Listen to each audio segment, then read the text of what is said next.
I'm Christina. And I'm Lindsay. And we're two 30-somethings talking about all things aging. Welcome back. And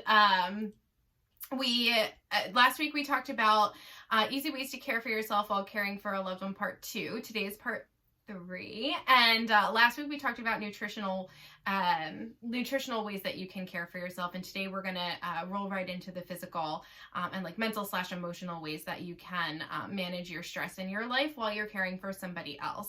And a lot of times what you hear is that it's important to make sure you get that hour of exercise and take that yoga class and do all these things. And while those are all definitely impactful and wonderful and important, I wanted to touch upon some really easy, simple, quick ways that you could just take a minute for yourself here and there. That's really easy to incorporate into your everyday life, because when you're super stressed and you're running around like a chicken with your head cut off, like anyone who's taking care of someone knows what that feels like, whether it's temporary or long-term. You need to have those couple of moments to breathe. So that's what we want to talk about today. So aside from your diet, one of the other easy things you could do is add an element of physical activity to your life. So this often overlaps with mental and emotional changes that you can make. This is kind of aimed at clearing your brain and having some quick activity that's just for you. So ideally, aerobic exercise for 30 minutes, 3 to 4 days a week. That's usually what you hear is recommended, and that's what's going to give you the best bang for your buck mentally. It'll boost your oxygen, which increases your endorphins, which make you feel good and happy. It also lowers your cortisol, which we learned in last week's episode is a stress hormone, and it also improves your sleep. So if you don't have time for that 30 minutes, 3 to 4 times a week, just go walking around. It's totally fine. Try to find 10 minutes a day to walk outside instead, or just park further away at the grocery store. That's a good one. Yeah. That's a really good one. Just like use the bathroom that's further away in your house, or take the stairs an extra times. Yeah. I think that these are really small things.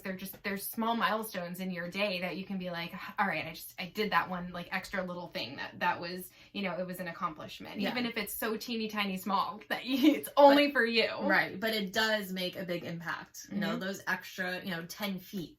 That you're going, or that extra 2 minutes that you were doing that instead of, sitting down for a second, or, after you've gotten a few seconds, like just being able to get up and like just take that breather. And sometimes that's when you're doing that, like getting that extra, just like while you're walking, feels good. It does. You're so right. It really does. So aromatherapy is another physical thing that you can do for yourself. It may not seem physical, but it is, because it is your body's chemical reaction to something. So if you light some of the most calming, mood-boosting scents in a candle or diffuser, you can light it in your home or bring it to your parents' or grandparents' home for a shared effect.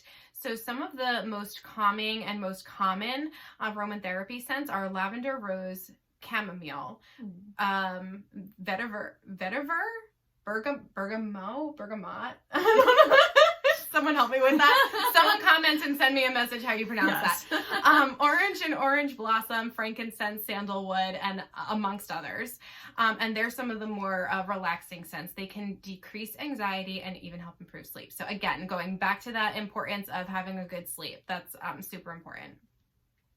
Write it down. Keep a gratitude journal.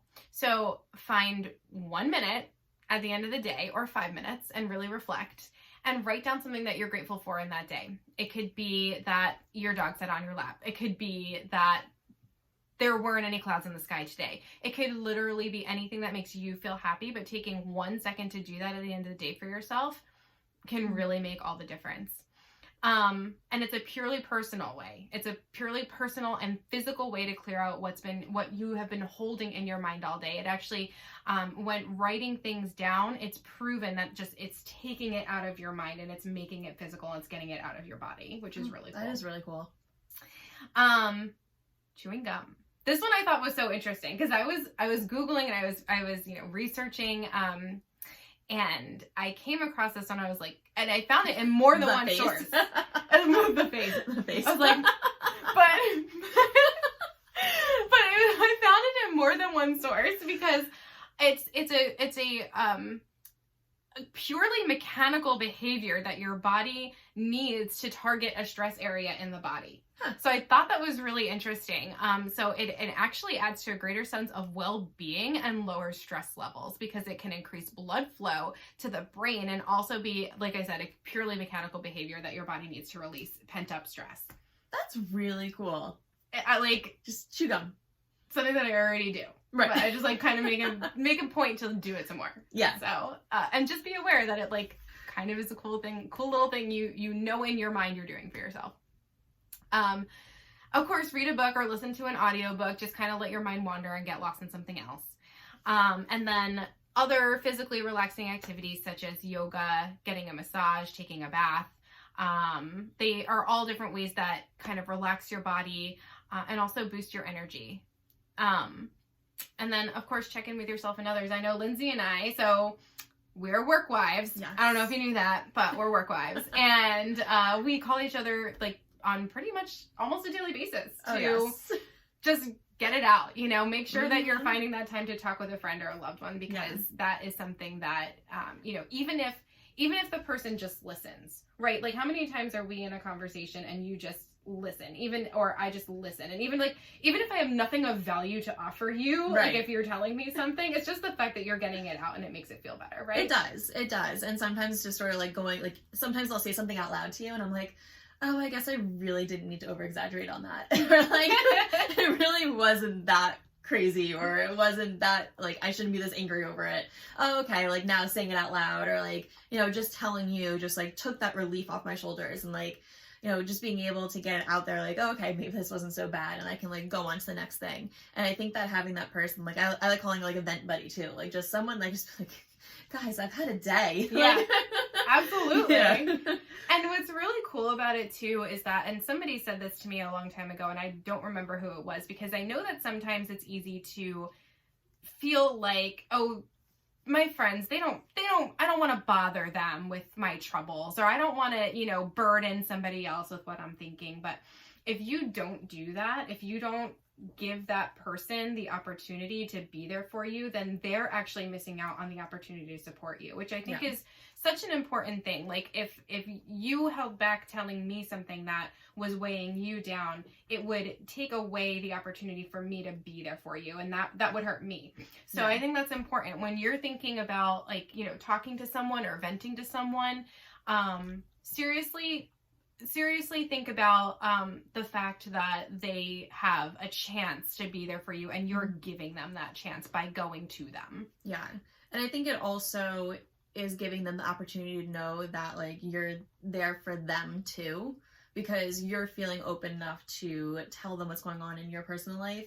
And even if you're the best of friends, like, you can still feel this way. And it's like, okay, well, you shared this, like, you know what, I've had a day too, and like, how about I have you listen? It just sort of opens up sort of just like that flow of like, okay, now we know that we can go to each other, we can be there for each other. And sometimes it's just someone taking that step of getting out of your comfort zone and saying something uncomfortable that gives that opportunity. Absolutely. Absolutely. 100%. So, why is this all important? Of course, taking care of yourself leads to increased productivity. So you can't care for your loved one if you're sick, if you're tired, or if you're sick and tired.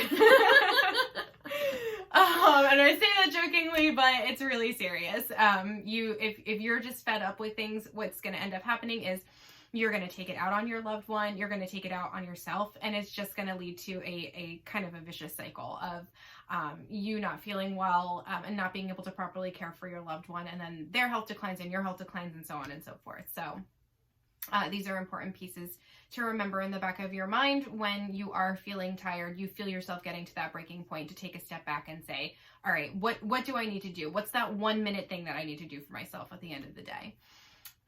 Studies show that building connections with others leads to increased happiness, better health, and actually a longer life. So by taking care of yourself while you're taking care of a loved one, you're not only helping them live a longer, happier life, but yourself as well. So it's very, very interesting to think about that, you know, this social connection, the interaction, and taking this time to connect with somebody, or just be mindful of your own limitations is something that you have to take into consideration, and can actually lead you to living a longer, happier, healthier life. And isolating yourself or taking on the sole responsibility of being a caregiver can really take a toll on you, both mentally and physically. So again, strong community ties really help, and they can actually reduce blood pressure and increase life expectancy. And there's a lot of support groups out there that people really don't know about. And it's not something that like you have to go to this community center, you have to go I know that there's like Alzheimer's support groups or dementia support groups inside assisted living. You don't have to physically have a family member there. But if you have, sometimes those support groups are literally for caregivers of people in the homes, and they just are at that place or they're at that community center. And, sometimes just looking around and seeing what type of community support groups are there, you'd be surprised, because there really are a lot of them that are like hidden gems that can be able to be there for you. Absolutely. And I'm sure if you just Google, or even just ask around, Yes. I've seen a lot of people actually on Facebook in like the community pages. They'll go on and just say, hey, does anybody know of a support group, or where I can find this resource or that resource? So, tap into your resources. Even if you don't know what they are yet, just ask for them. Somebody out there knows. Yeah. So it's, you can certainly reach out, even if you don't necessarily know who you're reaching out to. Just reaching out in general is a big step that you can take.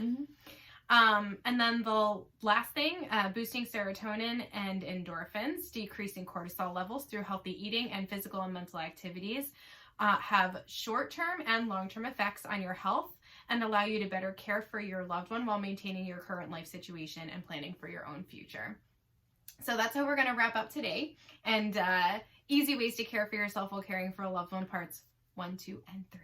Yay. 3, not 4, 3. I can count. With Age Easy to help you age easily. The end.